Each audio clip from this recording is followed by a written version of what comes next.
Nilai moral dan budaya dalam cerpen. Pada pelajaran sebelumnya kita sudah mengetahui unsur intrinsik dan ekstrinsik cerpen secara keseluruhan. Cerpen mengisahkan sepenggal kehidupan tokoh yang penuh pertikaian, peristiwa mengharukan, menyenangkan, dan mengandung kesan yang tidak mudah untuk dilupakan. Setiap cerpen memiliki unsur ekstrinsik berupa nilai-nilai yang diungkapkan oleh pengarang melalui karyanya secara tersirat. Nilai moral dan budaya merupakan bagian dari nilai-nilai tersebut. Nilai moral menunjukkan nilai-nilai yang berhubungan dengan hati nurani. Sementara, nilai budaya yaitu latar belakang adat istiadat yang berlaku pada saat karya sastra tersebut diciptakan. Nilai-nilai yang berlaku seperti nilai moral, agama, sosial, dan budaya. 1. Nilai moral. Nilai moral adalah nilai yang berhubungan dengan hati nurani yang berhubungan dengan tingkah laku manusia dengan sesamanya. Nilai ini seperti menghormati orang tua, menghormati orang lain, santun kepada sesame, dan sebagainya. 2. Nilai budaya. Nilai budaya adalah nilai yang berhubungan dengan kebiasaan yang berlaku di masyarakat dan telah lama digunakan sebagai acuan dalam kehidupan bermasyarakat. Misalnya kenduri, selamatan, upacara adat perkawinan, dan sebagainya. Setiap masyarakat memiliki budaya yang berbeda-beda. Masyarakat Indonesia memiliki perbedaan dengan masyarakat di luar negeri. Perbedaan itu antara lain terdapat pada bahasa, adat istiadat, sistem nilai, serta kebudayaan-kebudayaan lainnya. Misalnya dalam hal keramah tamahan bangsa Indonesia sama dengan bangsa Perancis, begitu sama dalam etos kerja dengan bangsa Thailand, dan semangat keagamaan sama dengan bangsa Arab. Perhatikan contoh cerpen berikut, Anak Kebanggaan. Semua orang, tua muda, besar kecil, memanggilnya Ompi. Hatinya akan kecil bila dipanggil lain. Dan semua orang tak hendak mengecilkan hati orang tua itu. Di waktu mudanya Ompi menjadi klerk di kantor residen. Maka sempatlah ia mengumpulkan harta yang lumayan banyaknya. Semenjak istrinya meninggal 12 tahun berselang, perhatiannya tertumpah kepada anak tunggalnya, laki-laki.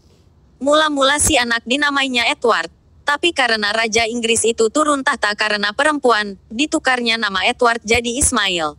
Sesuai dengan nama kerajaan Mesir yang pertama. Ketika tersiar pula kabar, bahwa ada seorang Ismail terhukum karena maling dan membunuh, Ompi naik pitam. Nama anaknya seolah ikut tercemar. Dan ia merasa terhina. Dan pada suatu hari yang terpilih menurut kepercayaan orang tua-tua, yakin ketika bulan sedang mengambang naik, Ompi mengadakan kenduri. Maka jadilah Ismail menjadi Indra Budiman. Namun si anak ketagihan dengan nama yang dicarinya sendiri, Edi. Ompi jadi jengkel, tapi karena sayang sama anak, ia terima juga nama itu, asal ditambah di belakangnya dengan Indra Budiman itu. Tak beralih lagi, namun dalam hati Ompi masih mengangankan suatu tambahan nama lagi di muka nama anaknya yang sekarang. Calon dari nama tambahan itu banyak sekali, dan salah satunya harus dicapai tanpa peduli kekayaan akan punah. Tapi itu tak dapat dicapai dengan kenduri saja. Masa dan keadaanlah yang menentukan. Ompi yakin, masa itu pasti akan datang. Dan ia menunggu dengan hati yang disabar-sabarkan. Pada suatu hari yang gilang gemilang, angan-angannya pasti menjadi kenyataan. Dia yakin itu, bahwa Indra Budimannya akan mendapat nama tambahan dokter di muka namanya sekarang.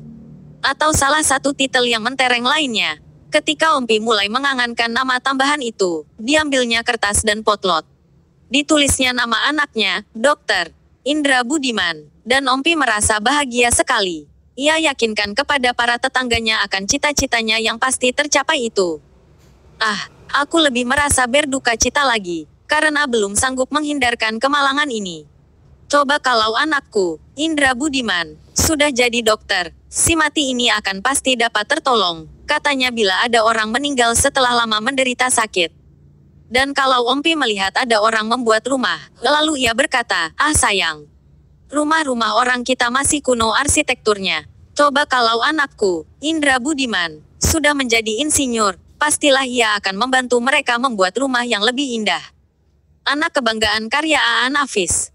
Mari kita analisis kutipan cerpen di atas. Nilai moral dan budaya dari penggalan cerita pendek di atas. 1. Nilai moral. A. Menghormati orang tua dengan menggunakan nama panggilan yang diinginkan orang tua tersebut. B. Kasih sayang orang tua kepada anaknya dengan memperhatikan sepenuhnya setelah istrinya meninggal. C. Memberikan nama yang terbaik kepada anaknya. D. Janganlah mengecewakan orang tua. E. Janganlah menaruh harapan berlebihan terhadap seseorang. F. Janganlah terlalu berbangga akan sesuatu. G. Kasih sayang orang tua tak berujung. 2. Nilai budaya. A. Adanya budaya menggunakan nama asing agar terlihat modern. B. Adanya budaya mengubah nama dengan mengadakan kenduri. Poin penting, nilai moral dan budaya dalam cerpen sebagai bagian unsur ekstrinsik dapat kita ketahui dengan mengetahui nilai-nilai itu sendiri yang berlaku pada masyarakat saat dan tempat karya cerpen tersebut diciptakan. Referensi: Kuiper.com. Terima kasih.